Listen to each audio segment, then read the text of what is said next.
Okay.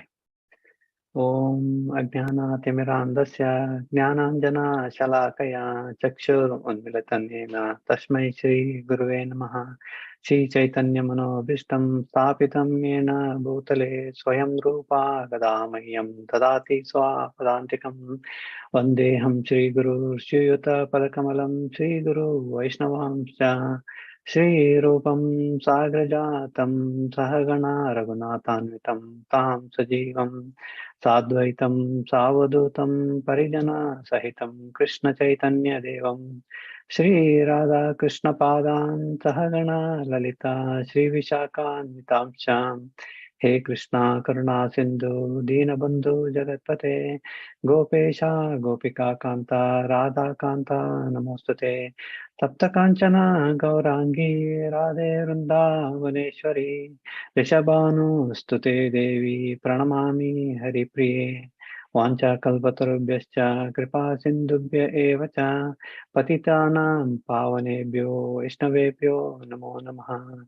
Jai Shri Krishna Chaitanya Prabhu Nityananda Shri Advaita Gadadara Srivasadi Gaura Bhaktarunda Namo Vishnupadaya Krishna Preshtaya Bhutale Srimate Bhaktivedanta Swamini Iti Namini Namaste Saraswate Devi Gauravani Pracharine Nirvishesha Shunyavadi Paschatya Deshatarine Jai Shri Krishna Chaitanya Prabhu Nityananda Shri Advaita Gadadara Srivasadi Gaura Bhaktarunda Hare Krishna Krishna Krishna Hare Hare Hare Rama Rama Rama Hare Hare Om Namo Bhagavate Vasudevaya Om Namo Bhagavate Vasudevaya Om Namo Bhagavate Vasudevaya.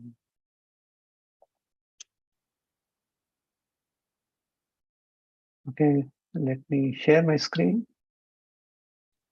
One second.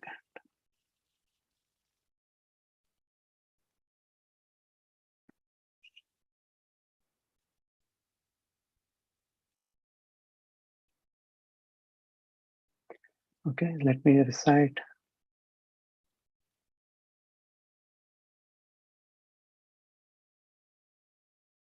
Okay, so today we are reciting second chapter, second canto, seventh chapter, 12th verse.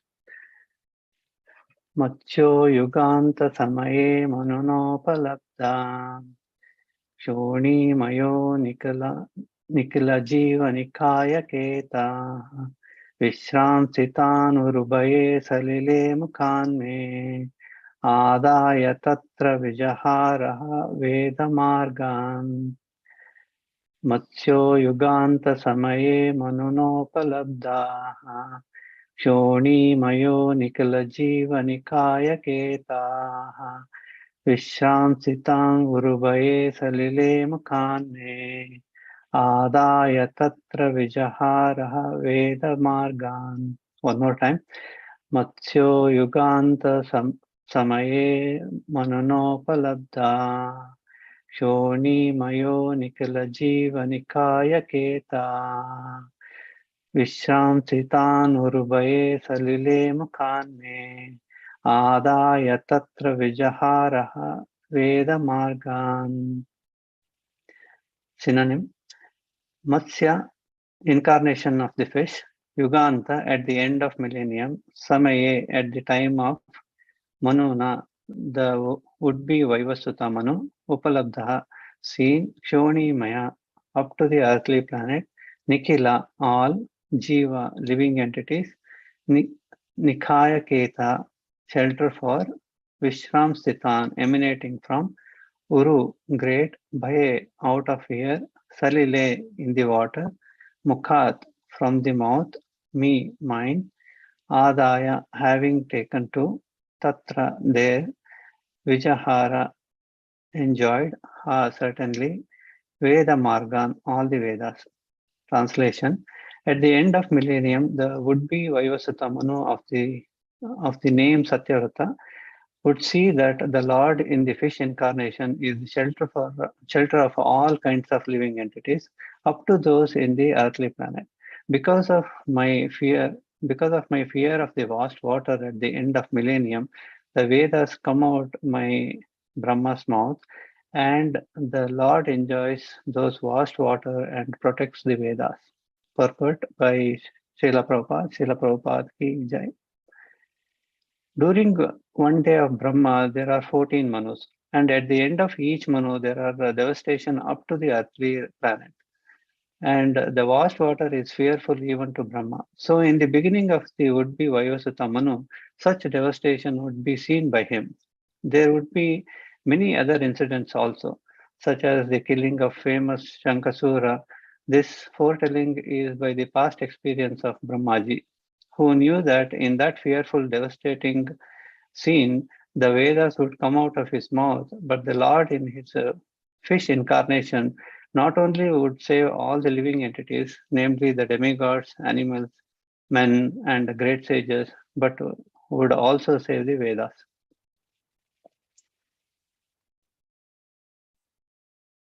Okay. Hare Krishna devotees, please welcome to Srimad Bhagavatam class.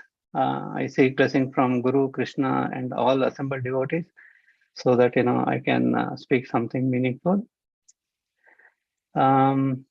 Let's look at the points in this verse and go through each one of them. The first thing that is talked about is the end of Kalpa. There are three types of annihilations, two partial annihilations and one complete annihilation. Two partial annihilations are in every day of Brahma, there are 14 Manus. We also call it as 14 Manvantaras. So when each Manu completes his term, there will be partial annihilation. Partial annihilation happens, up till the earthly planet, meaning all the 7 lower planetary system and earthly planet will be devastated. And again, at the end of every day of Brahma, there will be partial annihilation. Right, so these are the two partial annihilation, and one complete annihilation is after the lifetime of Brahma. Brahma's lifetime is 100 years. After Brahma's 100 years, there will be a complete annihilation. In that time, the whole universe, all the 14 planetary system are annihilated at that time. So next, the verse talks about Vaivasutta Manu. Let's understand who is he. Vaivasutta Manu's father is Surya, sun god, right? Surya Deva has 3 wives. His first wife is Rajini, and second wife is Prabha, and third wife is Samnya. Sometimes, she is called differently in different places. In some places, she is also called as Sangya, and other places, she is called as Sharanya. So the first wife, Rajini, has one son, and his name is Revant. And second wife, Prabha, has one son, and his name is Prabhat. The meaning of Prabhat is morning. And the last wife, Samnya, has 2 sons. First son name is Vaivasutta Manu. He is very calm and quiet, was leading a balancing life, and he's detached from everything, and he's kind of a sadhu. Okay, and the second is she has a twin, a son and daughter. Son is Yama, and daughter is Yamuna. So Samya was living with Surya, but she had one problem. She was not able to tolerate his energies. She was not able to tolerate his light and heat. So one day she decides to go away from him. But in the same time, she didn't want to leave him and her kids alone. So what she does is, with her mystic power, she creates a clone of herself and names her as Chaya. Then Samya tells Chaya that, you look exactly like me. Nobody will be able to know that you are not Samya. So unless you tell them. So I created you because, I'm not able to bear energies of Surya. So I'm planning to leave this place, and you be here, and please take care of my kids. And she also tells, please do not reveal this to anybody.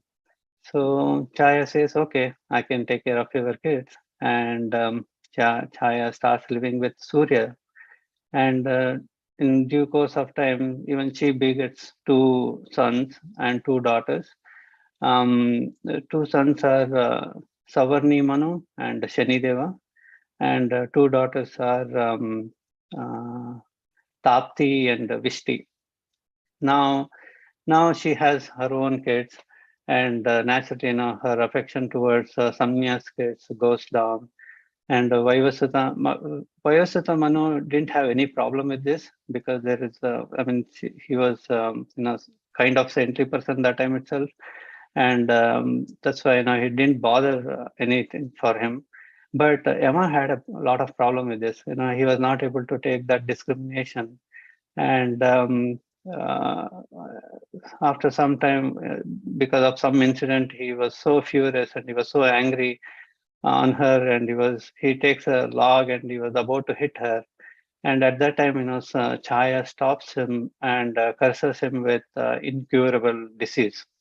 Yama was totally scared at that time, and he runs towards his dad Surya and tells him that he tells him all the story, and he says that I know I've committed mistake. I was about to hit her. That's not good. But I also know that mothers are always merciful. I really don't know how she can curse me like that. The way she cursed me, I really think that she is not my mother. And he also insists Surya that check on that. And Surya thinks a lot about this, and then finally he goes to Chaya and inquires on this. And finally, Chaya tells the truth. She reveals that Sangya is not here. She went somewhere else. Then Surya becomes so sad, and he decides to find her out. And then he goes to Samya's dad. Samya's father is Vishwakarma.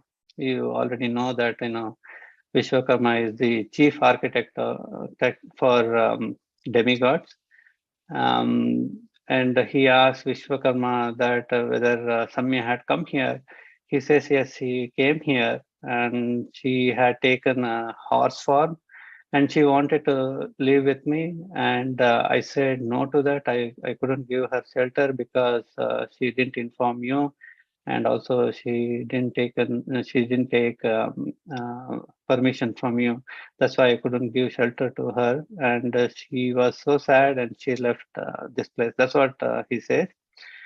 And Vishwakarma also says that it's not like she didn't like you.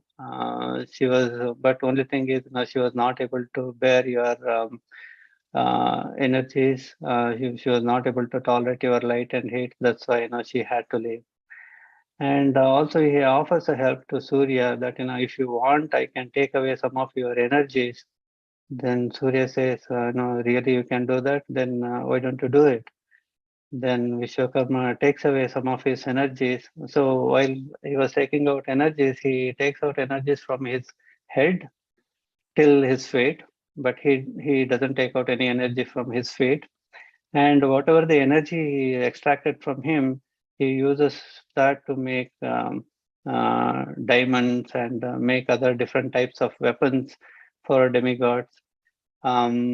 So in Bhagavatam, we know that Surya travels around the universe with his chariot, right? So early morning during the sunrise, we can see sun, and even in summer, climate is a little bit cooler in the morning, right? Because his feet are not still up. So when sun travels and when his feet up, then we cannot look at the sun. That is why we cannot see sun after some time. Maybe after 8 o'clock or 9 o'clock, when his feet are up, we cannot look at the sun. But again, in the evening during sunset, when his feet goes down, then we can look at the sun. Right? It is because Vishwakarma has taken away his energy from head to feet. So coming back to the story, then Surya Deva continues to search Samya. Finally, he finds her out, and she was still in the form of female horse. And he also takes a horse body and he lives with her. After a few years, Samya again gives birth to two sons. They are called Ashwini Kumaras. That's why Ashwini Kumaras. They both their faces are horse faces. You also know that they are a physician for demigods. So, and coming back to Vaivasata Manu, he marries to a girl called Shraddha, and she gives birth to 10 kids. The eldest son is Ila. Ila is actually, she was born as the daughter, but later she becomes boy, and again, becomes girl. There is a big story on Ila also. Let's not go there. But from Ila, Chandra Vamsha, that is lunar dynasty, comes up.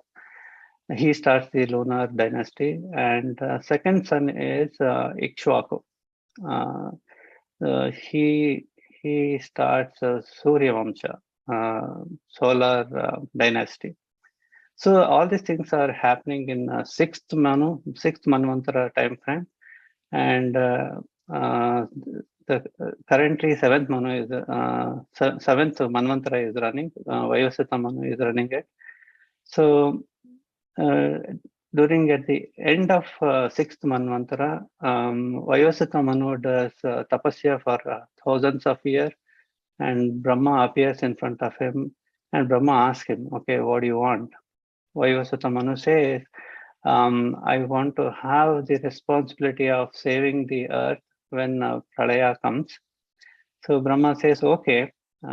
He grants the wish, and after so many years, one day when after taking the bath in river Ganges, and when he was offering arghya to sun god, a small fish comes in his palm when he takes the water from the river.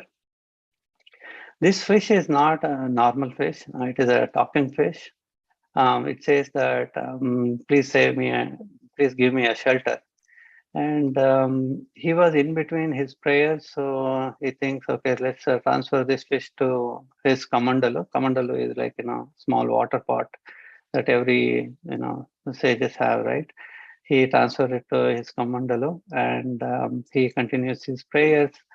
And when he comes back, the fish is already grown few inches, and it says, this place is very small for me. I need a bigger place. Then he transfers that fish to his well in his palace, and very soon it grows big again, and it says, even this well is very small for me. I want a bigger place. Then he thinks, okay, river Ganges is the best place for this fish, and he transfers it to river Ganges. And again, it grows big, and Ganges River becomes small for that fish. Then he decides, okay, ocean is the best place for this fish, and he transfers it to the ocean. Then what happens is within a fraction of few minutes, and it grows so big that the ocean becomes very small in front of that fish. Then Manu realizes that, then he says, you are not a fish, you are either a god or a demon, but I don't think you are a demon, so you may be Vishnu.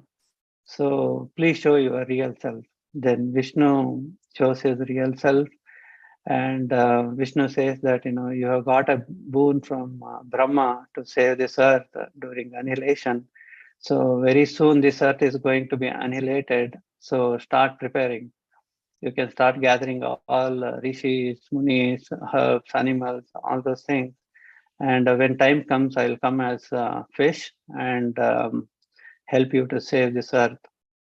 Then many years passes. Then at one point there is no rain. The sun becomes so big and it blazes in fury and burns up the entire world. And there was a terrible drought on Earth, and the drought led to a famine, and people died of starvation.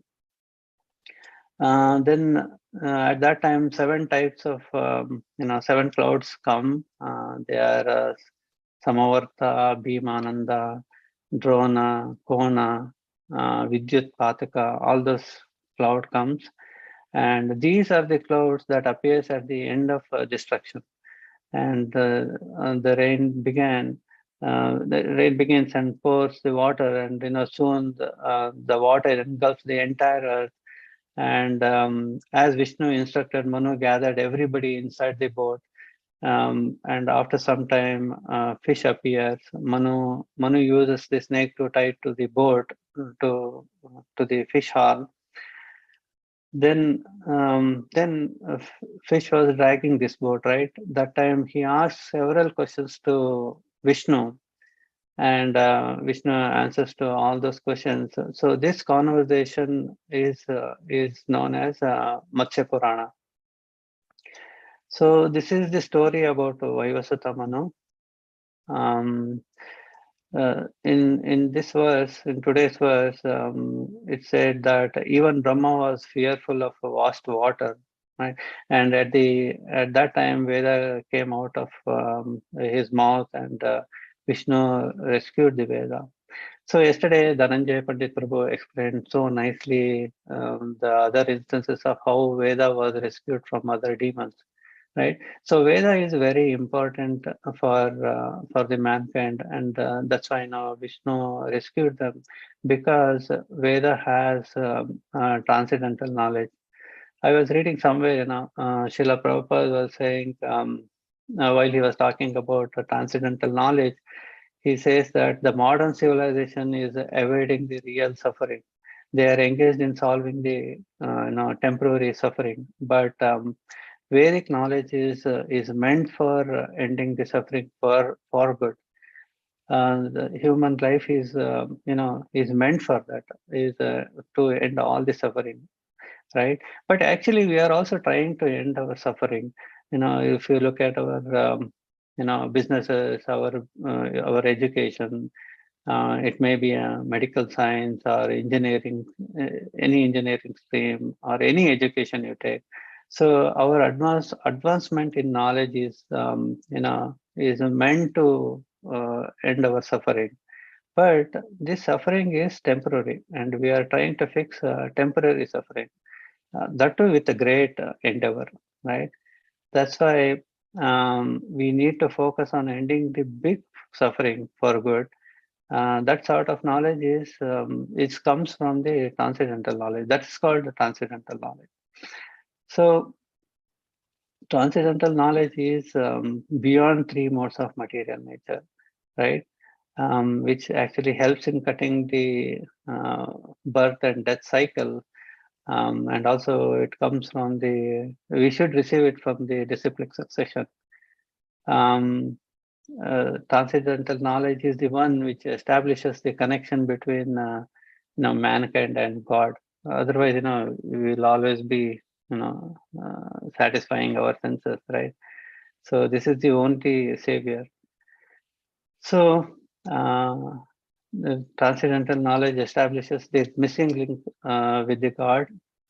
So we get this knowledge from Veda. So Krishna wants this knowledge available to everyone. That's why he says this, so that we can have this knowledge and go back to Godhead.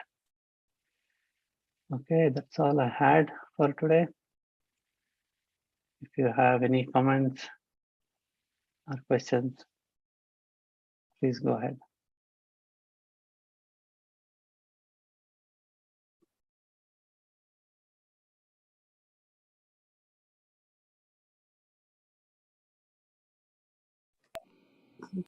Hare Krishna, Prabhu, please accept my humble obeisances. All glories to Guru Maharaj, Srila Prabhupada. Hare Krishna Mataji. I never heard so much about Surya Deva story. It was a very nice narration, and I was curious where you read all these kind of things, so detailed. I listened various devotees lecture Mataji. That's how I came to, and many. Prabhupada's Vani quote. Somewhere, I got this information from there. I see. Very nice. And it has all a very human touch to it. Everything, even though, and And the statement that one of his wives, Suryadev's wives, could not tolerate his energies. It just, I mean, we know there are people in the personally associating with the Suryadev and in the sun planet. But that brings more a reality to it, Hare Krishna. Yeah. Thank you so much, Hare. It was very nice storytelling. Hare Krishna. Thank you, Mataji. Hare Krishna.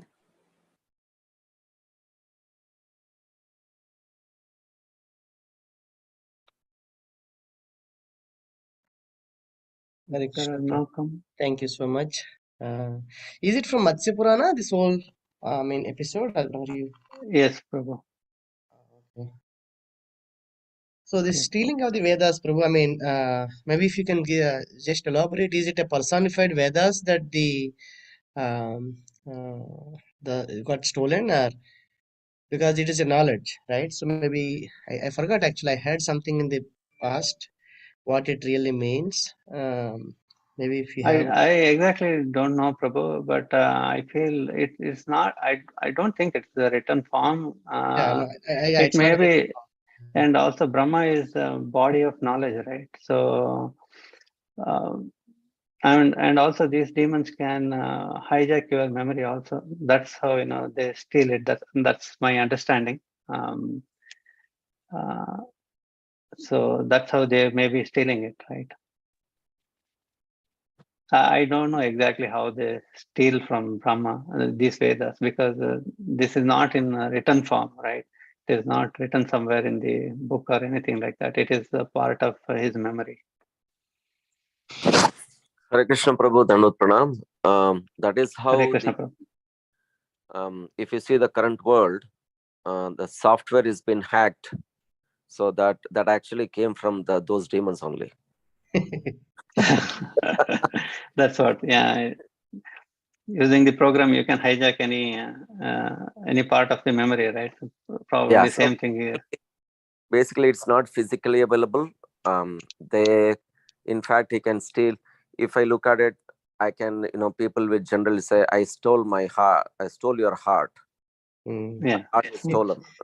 So that's how because everything is in the mind. The mind, in the sense, it's in the heart region anyway. So the demons had an access, and they stole the Vedas from even Brahma.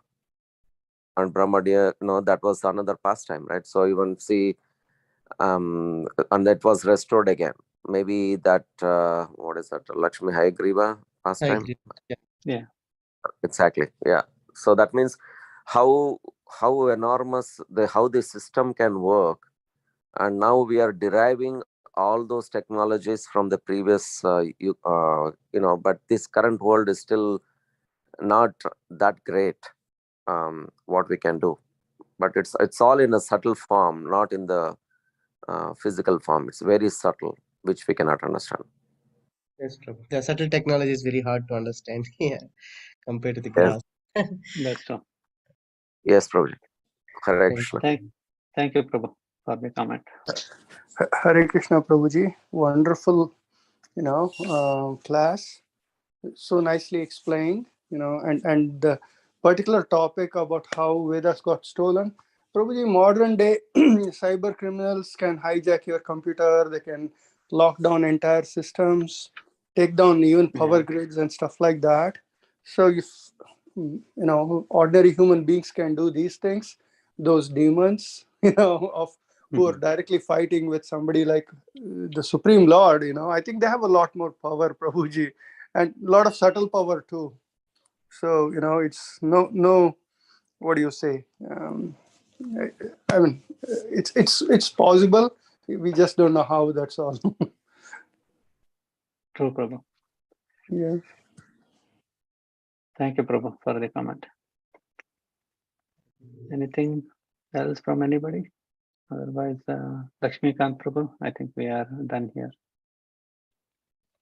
Thank you. Thank you so much, Prabhu. Everyone. Vancha kalpatarubhyascha kripa sindhubhya eva cha patitanam pavanebhyo vaishnava